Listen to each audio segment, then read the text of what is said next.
नमस्कार, जय माता दी। मैं रीना तिवारी स्वागत करती हूँ अपने YouTube channel English with Reena Tiwari में।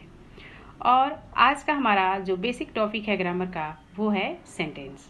जी हाँ, आप जानती हैं सेंटेंस कितना इम्पोर्टेंट रोल प्ले करता है ग्रामर में।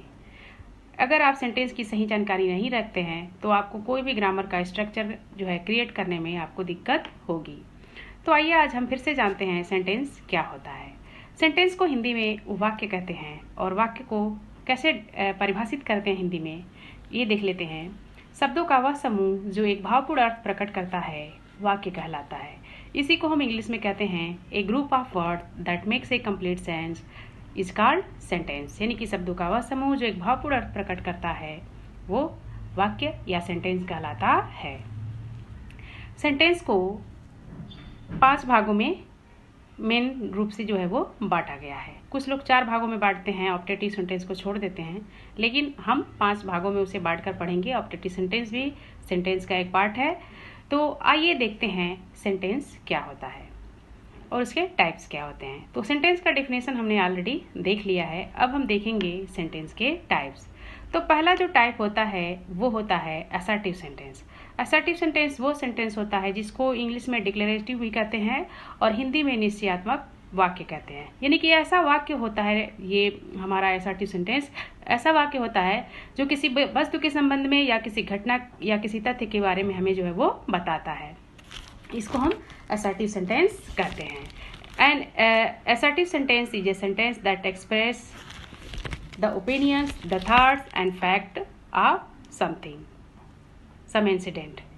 तो इसको हम लोग assertive sentence को हम 2 भागों में बांटते हैं, affirmative और negative। इसके बाद हमारा जो अगला सेंटेंस है वो है इंट्रोगेटिव सेंटेंस। और इंट्रोगेटिव के नाम से ही पता चल रहा है कि इसमें प्रश्न पूछने का काम जो है वो किया जाता होगा। तो जी हाँ, इंट्रोगेटिव सेंटेंस ऐसा सेंटेंस होता है जिसमें प्रश्न पूछने का काम जो है वो किया जाता है।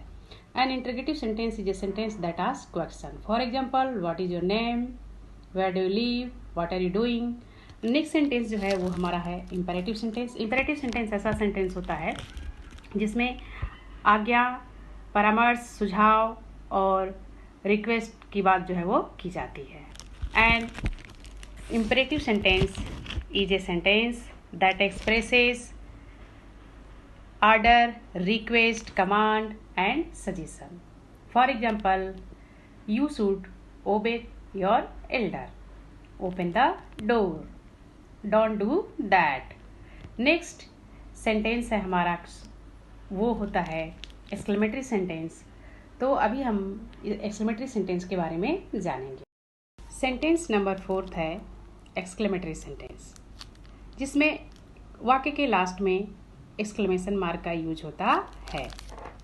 तो आइए देखते हैं एक्सक्लेमेशन जो मार्क वाला हमारा सेंटेंस है एक्सक्लेमेटरी वो क्या होता है।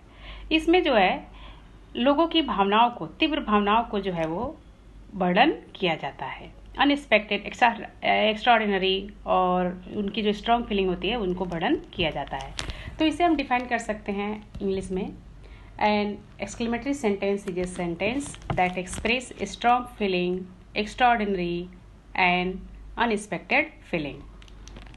For example, how beautiful is the rain, hurrah we have won the match, Alas, I have lost the match। Sentence type number 5 वो होता है ऑप्टेटिव सेंटेंस। ऑप्टेटिव सेंटेंस को वैकल्पिक सेंटेंस के नाम से भी जानते हैं और यह एक ऐसा सेंटेंस होता है जिसमें हम किसी के प्रति अपनी भावनाओं को, यानी कि अपनी आशीर्वाद को, अपने अभिशाप को, अपनी प्रार्थना को जो है वो व्यक्त करते हैं। And optative sentence is a sentence that express feeling of blessing, prayers and wish to anyone else. For example, may the God bless us all, may God bless you, may you live long, go to hell। तो ये थे हमारे sentence और इसके types. इसको detail में हम retain में, अभी तो हमने ओरली पढ़ा है, फिर रिटेन में हम इसे अच्छे से देखेंगे और समझेंगे हमारी नेक्स्ट वीडियो में। Thank you very much.